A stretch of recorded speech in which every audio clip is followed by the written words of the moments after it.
Hi, top movie picks. Watch Lady in the Lake to see Moses and I portray women trying to get free.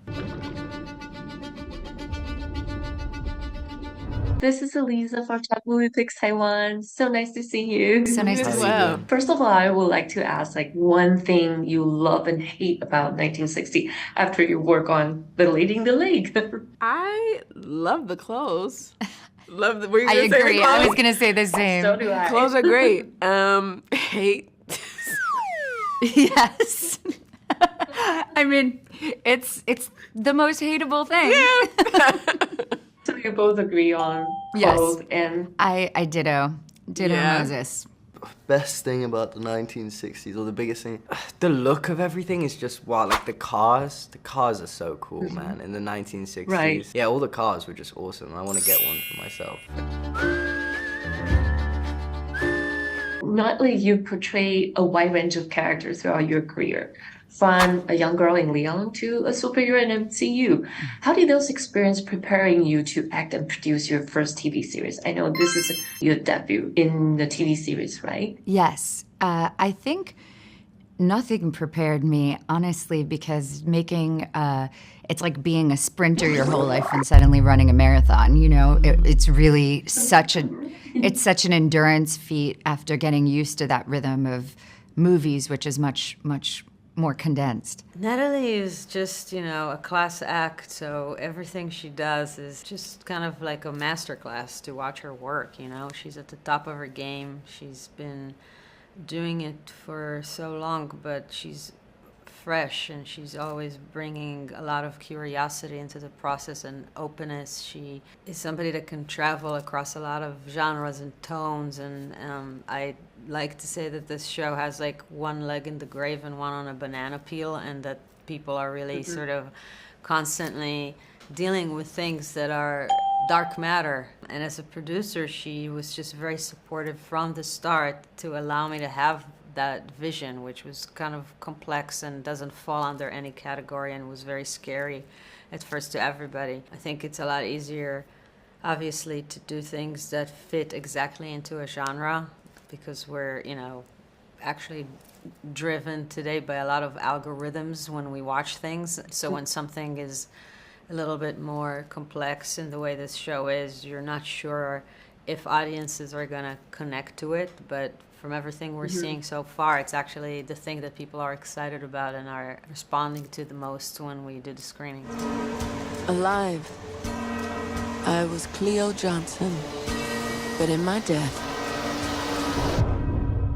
I became the lady in the lake. Both of you played the characters at various stages of life. For example, from young girls to motherhood with a tough job. Trust me, I know how hard it is to be a journalist with kids. How did your personal experience influence your performance? I don't love drawing parallels with my personal life, because what I like to do in my work is explore things I don't really get to experience in my own life. I think it's kind of like the magic of being an actor, is you get to live more than one life. I think a journalist, there's similar aspects when you're researching a role, interviewing people about their lives, trying to tell someone's story, that there's, echoes between journalism and acting preparation. How did you know?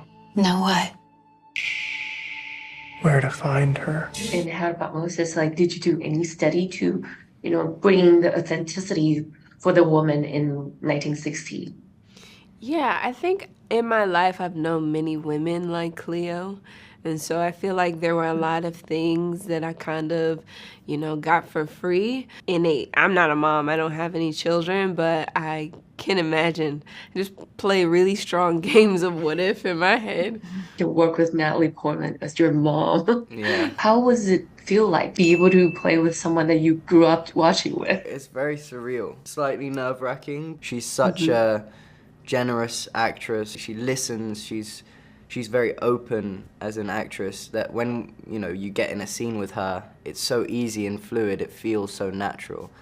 So all of that sort of pressure of like, oh shit, Natalie Portman, just sort of kind of what was washed away. Did you get nervous when you first met her? Yeah, a little bit. Yeah, I think so. But you know, the nerves went away after like 2 seconds. She's very, very funny. She makes you laugh. Like, I remember on set we almost laughed too much. You know, we were kind of very silly. You just mentioned that you laugh a lot on set. I mean, in the film that we saw, it's a lot of tensions between you. Yeah, so it's completely different.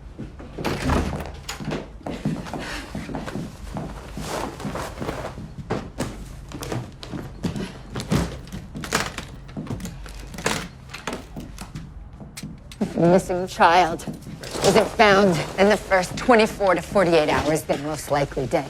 You heard that? Maddie, what is this? What is this? What's going on here? Just let her go. Hey, watch your mouth. I don't need your father to let me go. Answer me, Maddie. Where are you going? In a lot of cases, obviously that, you know, that me and Natalie specifically have a lot of like quite intense scenes together. I think that sometimes after a day of very intense scenes of you know, being incredibly emotional and vulnerable and putting your heart on the line, like if you're able to, without coming out of the scene or whatever, having a laugh, you know, in between takes or cracking a joke, it can just like break the tension for a second, and it can just give you like new energy. It's very needed on a set like this because it's so intense. You never wanted to do anything else. I never tried to do anything else. Did you ever wonder why?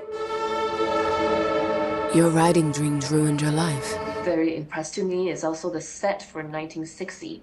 Did you and your production team struggle to make it real and authentic?